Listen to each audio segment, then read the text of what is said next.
Let's friends try to understand the matters in detail with the following points. Now we will try to discuss what are the essentials for a valid tender. जैसे हमने previously चर्चा की हुई है, what are the essentials of contract, what are the essentials of offer, what are the essentials of acceptance. उसी तरीके से valid tender के भी कंडीशंस है, एसेंशियल्स है, जो सेटिस्फाई होगी तभी हम कह सकते हैं yes Romy sir has made a valid tender. Romy sir ने जो करना था वो उसने किया एज पर रूल्स, लेकिन सारी गलती प्रॉमिस ही की है। तो प्रॉमिस सर ने ध्यान रखना है इन सारी शर्तों का। किसने ध्यान रखना है एज पर सेक्शन 38, किसकी जिम्मेदारी है फॉर अ वैलिड टेंडर पर परफॉर्मेंस देने की जिम्मेदारी पूरी की पूरी किसके सिर पे है सर? पहली रिस्पॉन्सिबिलिटी कहते हैं तो सर प्रॉमिस सर की है। Valid tender is a topic related with basically related with promiser. तो प्रॉमिसर की जिम्मेदारी है कि ये 5 शर्तें जो 1 बाय 1 आएगी वो सेटिस्फाई करनी है एज पर सेक्शन 38। सबसे पहली चीज, ऑफर टू परफॉर्म करते वक्त कोई कंडीशन नहीं रखनी चाहिए। Tender must be unconditional, tender must be unconditional. A valid tender of performance must be unconditional and it must be in accordance with the terms of the contract. Thus, a conditional offer of performance is not at all a good tender and the other party is not at all, the other party is entitled to reject it. अब sir एक example से समझते हैं पहले तो। जब भी promisor ने परफॉर्मेंस देना है, when the promisor is supposed to perform under the contract, unconditional performance. मान लीजिए 1 सितंबर को कॉन्ट्रैक्ट हुआ है प्रोमिसर और प्रोमिसी के बीच में। 1 सितंबर में उस वक्त जब टर्म्स जो फिक्स की गई है, while at the formation of the contract the terms are finalized, as per that terms only the parties are supposed to perform under the contract. 1 सितंबर को जो कॉन्ट्रैक्ट किया उसके अंदर जो टर्म्स रखी गई है उसी टर्म्स के बेसिस पे मान लीजिए 5 सितंबर को आपने परफॉर्मेंस देना है, तो 5 सितंबर को जब प्रोमिसर परफॉर्मेंस देगा उस वक्त पे वो कोई भी शर्त नहीं रख सकता है। जो भी टर्म्स फिक्स की गई है 1 सितंबर को कॉन्ट्रैक्ट करते वक्त, उसी टर्म्स के बेसिस पे उसने 5 सितंबर को जो ड्यू डेट हो रही है परफॉर्मेंस की, उस डेट को जब वो परफॉर्मेंस दे रहा है प्रोमिसर, उस वक्त कोई कंडीशन नहीं रख सकता है। अगर 5 सितंबर को गुड्स की डिलीवरी देते वक्त या पेमेंट करते वक्त कोई शर्त रखता है, it is not a valid tender, it is a conditional offer of performance and on that basis it is not a good tender. The other person, the promisee, can reject your performance. Example देखते हैं, दलाल, a debtor offered to pay halal his creditor 30,000, the amount due to him if halal sells certain goods to him. It is a conditional tender and therefore not valid. सरल भाषा में समझने की कोशिश करते हैं। दलाल एक डेटर है और वो हलाल को ऑफर कर रहा है। ऑफर क्या कर रहा है? ऑफर टू परफॉर्म कर रहा है। कैसे ऑफर टू परफॉर्म कर रहा है? ये तेरा एक 30,000 का बिल बाकी है, मुझे पता है। डेटर क्रेडिटर से कह रहा है, हलाल जो क्रेडिटर है उसने दलाल को 30,000 का माल उधार दिया हुआ और दलाल ने यानी कि डेटर ने 30,000 रुपए देने के बाकी है, जो ड्यू हो चुका है। 1 महीने की क्रेडिट दी थी, 1 महीने से ऊपर हो चुका है। अब दलाल ने 30,000 जब हलाल लेने जाए तब दे देने चाहिए, लेकिन जिस दिन हलाल लेने जाता है तब दलाल उसके सामने एक तरीके से शर्त रख रहा है। क्या शर्त रख रहा है? कि ये 30,000 मैं तुझे दे दूंगा, लेकिन जो मैं अभी ऑर्डर लिखवा रहा हूँ वो माल लेके आओ। आप जब माल लेके आओगे तब मैं आपको पुराना पेमेंट कर दूंगा। एक तरीके से कंडीशन, कंडीशनल। आप न्यू कॉन्ट्रैक्ट करने की बात कर रहे हो लेकिन पुराने के अंदर शर्त रख रहे हो 30,000 रुपए जो पे करनी, पुराना जो आपका कॉन्ट्रैक्ट शर्त रख रहे हो, तो ऐसी शर्त हम नहीं रख सकते while making the performance under the contract. जब हमें परफॉर्मेंस देना है on the date of due date, जो ड्यू डेट है उस वक्त जब हमें परफॉर्मेंस देना है, तब आप अगर कोई condition is considered as a conditional tender which is not a valid tender. इस तरीके से हम कोई शर्त नहीं रख सकते। सेकेंड पॉइंट पे चलते हैं, it must give reasonable opportunity. सामने वाले को मौका मिलना चाहिए सर, उसे पूरा समय देना है कि मैं जो चीज लाया हूं you can have inspection of that goods, उससे पूरा मौका देना है। In case of tender of delivery of goods, it must give a reasonable opportunity to the promisee for inspection of the goods offer as the same are agreed upon and which the promisor is bound to deliver. Hence, a tender of goods at such time when the promisee cannot inspect the goods is not a valid tender. Reasonable opportunity देनी है, किसने reasonable opportunity देनी है sir? मौका देना है, promiser ने मौका देना है प्रॉमिसी को कि फ्रेंड्स तूने जो मुझे 50 bags of basmati Lal Qila rice के जो ऑर्डर दिए थे वो मैं लेके आया हूँ, cheque. As and when the promisor provides the delivery of the goods, उसे सामने वाले को यानी कि प्रॉमिसी को पूरा मौका देना है, रीजनेबल अपॉर्चुनिटी देनी है इंस्पेक्शन करने के लिए, गुड्स का निरीक्षण करने के लिए। भाई तूने जो लिखवाया था वो लेके आया हूँ, चेक करना हो तो चेक कर लो, उससे चांस देना है। कोई जल्दबाजी नहीं करनी है, जल्दी करो मुझे और 10 जगह जाना है और भी काम है, ऐसी जल्दबाजी नहीं करनी। उसे पूरा टाइम दे देना है, उसे तसल्ली हो जानी चाहिए कि भाई 50 बैग्स बोली थी, 50 लाया, हाँ भाई ठीक है। बासमती राइस थे, हाँ सर लाल किला बासमती राइस वही है। आप चाहो तो अंदर से बैग ओपन करके उस राइस को भी चेक कर सकते हैं एज अ क्वालिटी। तो ये सारी कंडीशंस इस तरीके से जो रीजनेबल अपॉर्चुनिटी जो देनी चाहिए सामने वाले को, उसे समय देना है। अगर हम समय नहीं देंगे, जल्दबाजी करेंगे इंस्पेक्शन ऑफ गुड्स में, अगर हम इस तरीके से ऑब्स्टिकल क्रिएट करेंगे सर, तो वो वैलिड नहीं होगा। It will not be a valid performance sir. It must be made at a proper time and place. जो भी हमने परफॉर्मेंस देना है सर, सही समय पे सही जगह पे देना। ऐसा ना हो जाए कि परफॉर्मेंस हम रात के 12 बजे देने के लिए रेडी हो जाए sir. Whatever the goods we are suppose to deliver, we must deliver at a right place, proper place and proper time.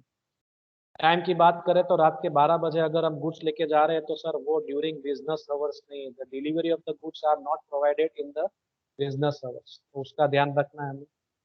Proper place, sir बोला गया हो कि आप गोडाउन पे माल लेके आइए, please deliver the goods at our godown और ware house, इस तरीके से डिमांड की गई हो तो हमने उसी जगह पे गुड्स की डिलीवरी करी।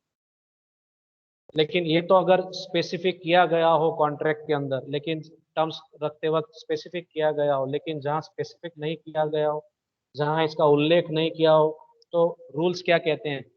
रूल्स देख लेते हैं। If the place is not fixed, जगह निश्चित न हो, the rule is that the debtor must find the creditor. अगर पेमेंट करना है या कोई चीज देनी है तो वहां पे debtor will find the creditor. Normally payment की बात हो रही है, the debtor must find the creditor. अगर किसी डेटर ने पेमेंट करना है तो पेमेंट करने के लिए डेटर की रिस्पॉन्सिबिलिटी बनती है, he must find the creditor. आप बताइए कहाँ मिले और मैं आपको कहाँ पे पेमेंट आके दूं। इस तरीके से सामने से पूछना है, जगह फिक्स करनी है।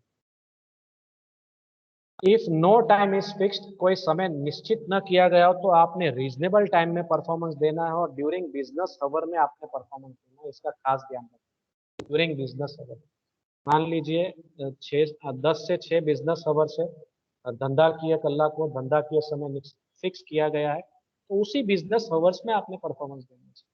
ना कि सुबह जल्दी जाके पहुंच जाना चाहिए, सुबह 6 बजे या रात को 12 बजे अगर हम चीज देने जाएंगे तो sir is not a valid tender sir. आपका परफॉर्मेंस वैलिड नहीं है। You had offer to perform not at a right place and at a right time. ऐसी सिचुएशन में a tender after or before the due date or at a place other than agreed upon is not a valid tender। ये बहुत ही बड़ी statement है। Tender after और before the due that means 15 अगस्त को आपसे कोई चीज मांगी गई है तो आप 14 अगस्त को भी दे दोगे तो वैलिड नहीं है। न एक दिन पहले न एक दिन बाद, अगर आप ऐसा करते हो sir, it is not a valid tender. 15 अगस्त बोला है तो 15 अगस्त को ही माल देना है आपने, उसी दिन परफॉर्मेंस देना है। न एक दिन पहले दोगे तो चलेगा, न एक दिन बाद दोगे तो चलेगा। जिस जगह बोला है उसी जगह पे परफॉर्मेंस देना है, कोई और जगह पे परफॉर्मेंस दोगे तो भी चलेगा नहीं। सिंपल। नेक्स्ट पॉइंट समझते हैं। Point 4 is based on it must be for the whole obligation. पूरा का पूरा परफॉर्मेंस देना है, अंदर कोई पार्ट नहीं बनना है, कोई इंस्टॉलमेंट्स नहीं कर देना है। Perform as per installments, it is not a valid time. हमें जो परफॉर्मेंस देना है पूरे के पूरे कॉन्ट्रैक्ट का परफॉर्मेंस देना है। The performance must be made for the whole obligation, for the whole promises. अगर हम उसमें इंस्टॉलमेंट्स क्रिएट कर देते हैं, कुछ पार्ट कर देते हैं, तो सर वो वैलिड टेंडर नहीं माना जाएगा। पार्ट डिलीवरी ऑफ गुड्स, यहाँ गुड्स की बात हो रही है, यहाँ पेमेंट की बात होगी, दो ही चीजों की बात होगी। टेंडर ऑफ गुड्स या टेंडर ऑफ पेमेंट, इतना माइंड में रखना। A part delivery of goods और टू पे द अमाउंट इन इंस्टॉलमेंट्स। पहले गुड्स की बात हो रही है। मान लीजिए 1000 बैग आपको सीमेंट के देने, अंबुजा सीमेंट ऑर्डर है 1000 बैग देने, और आप मान लीजिए उसमें पार्ट कर देते हो, पहले हम 300 बैग दे देंगे, फिर एक हफ्ते बाद 400 दे देंगे, फिर 2 हफ्ते बाद 300 दे देंगे अपने मन से। ऐसी कोई टर्म्स फिक्स नहीं की गई हो कॉन्ट्रैक्ट करते वक्त, और आप अपने मन से उसमें इंस्टॉलमेंट्स या पार्ट कर देते हो डिलीवरी के, विच is not a valid tender. इस तरीके से टर्म्स फिक्स की गई हो तो आप कर सकते हैं, तब वो वैलिड है। लेकिन अगर ऐसी कोई टर्म्स नहीं रखी गई हो कॉन्ट्रैक्ट करते वक्त, then it is not a valid tender. हम अपने मन से उसके पार्ट्स नहीं कर सकते as a promisor, as a promisor. हमारी कैपेसिटी हो तो ही हमें उस 1000 बैग सीमेंट का ऑर्डर लेना चाहिए। हमारे गोडाउन में 300 बैग पड़े हो और हम 1000 बैग का ऑर्डर लेके बैठे हो, तो सर ये हमने गलती कर दी है। It is not a valid acceptance for performance. आपने जो ऑर्डर लिया है वो आपकी कैपेसिटी भी होनी चाहिए उस ऑर्डर को फुलफिल करने की, आप रेडी होने चाहिए, आपके पास वो चीज होनी चाहिए, तभी आपने उसका एक्सेप्टेंस करना चाहिए। अगर आपके पास ही माल कम है, शॉर्टेज है, आपने कभी कमिटमेंट नहीं करनी, कोई प्रॉमिस नहीं देनी, तो ब्रीच हो जाएगा आपकी तरफ से। सो टू पे द अमाउंट इन इंस्टॉलमेंट्स, अगर मान लीजिए किसी को हमने 2 लाख देने हैं तो हम उसके इंस्टॉलमेंट बना देंगे, चलो ना हर महीने 50-50 हजार करके दे देंगे अपने मन से एज अ प्रॉमिस है। 2 लाख का माल मंगाया है तो हम क्या करते हैं, एक एक महीने या एक एक हफ्ते में इंस्टॉलमेंट्स बना के उसको पेमेंट करने लग जाते हैं। सर ये भी वैलिड नहीं माना जाता, लीगली वैलिड नहीं माना जाता। पक्षकार अंदर अंदर चला ले तो बात अलग है प्रैक्टिकली, लेकिन लॉ मना करता है, law denies to accept such performance. Example उसी प्रकार के रखे हुए हैं। If a debtor offers to pay only the principal amount and not the interest, the tender is not valid. Debtor ऐसी ऑफर करे कि मैं सिर्फ प्रिंसिपल अमाउंट में आपको पेमेंट करूंगा, इंटरेस्ट में नहीं दूंगा, मनमानी कर रहा है। 1,20,000 देने होते हैं और 1 लाख दे रहा है, 20,000 नहीं दे रहा है, मैं इंटरेस्ट पे नहीं करूंगा। जबकि कॉन्ट्रैक्ट करते वक्त अगर इंटरेस्ट की बात हुई है तो आपने इंटरेस्ट देना पड़ेगा, आप इंटरेस्ट नहीं दोगे तो ये वैलिड परफॉर्मेंस नहीं है, is not a valid tender. Pappu promises to deliver 300 bags of rice on a certain day, and on the agreed day and place, he offers to deliver 250 bags only. It is not a valid. 300 bag देने rice के, जिस जगह बोले उस जगह, जिस दिन बोले उस दिन, ड्यूरिंग बिजनेस आवर, जो क्वालिटी जो क्वांटिटी में बोले वो हमारी रिस्पॉन्सिबिलिटी बन जाती है कि हमें उसी तरीके से परफॉर्मेंस देना चाहिए। लेकिन यहाँ थोड़ी मनमानी की है पप्पू जी ने, यानी कि प्रॉमिसर ने। 300 की जगह 250 बैग लेके चला जा रहा है। 300 मीन्स 300, ना एक कम ना एक ज्यादा। 299 भी नहीं चलेगा, 301 भी नहीं चलेगा। जो वादा आपने किया वही आपने निभाना है, उसमें कोई वेरिएशन करोगे तो चलेगा नहीं। It is called part delivery of goods. पूरी डिलीवरी नहीं की है, the party has not perform the whole obligation.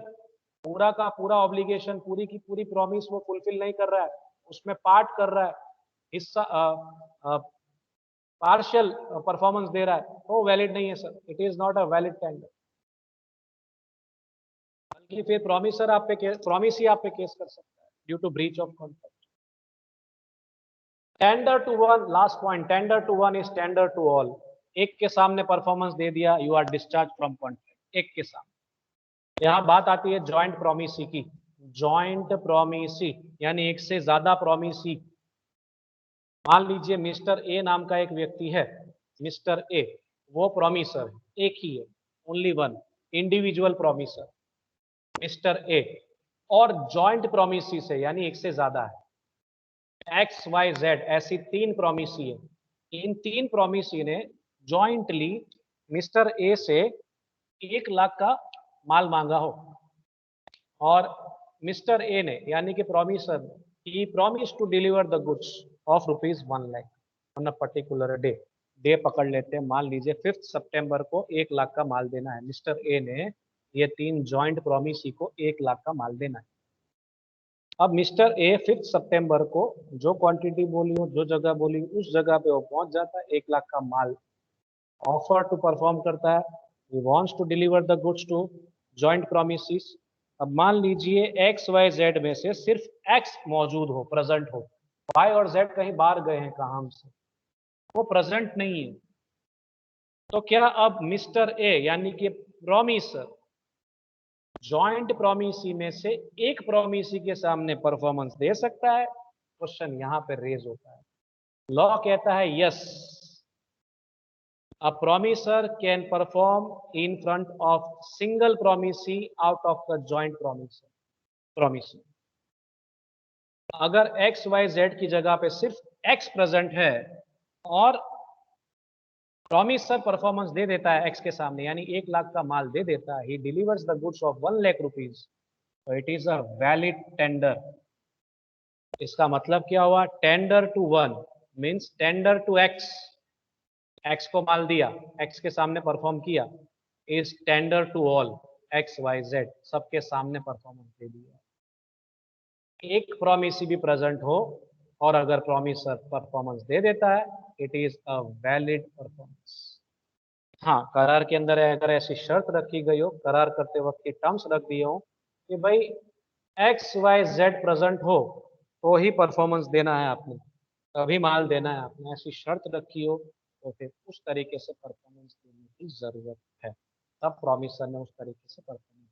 लेकिन अगर ऐसी शर्त नहीं रखी हो तो promisor can deliver goods to a single promisee also from the joint promises।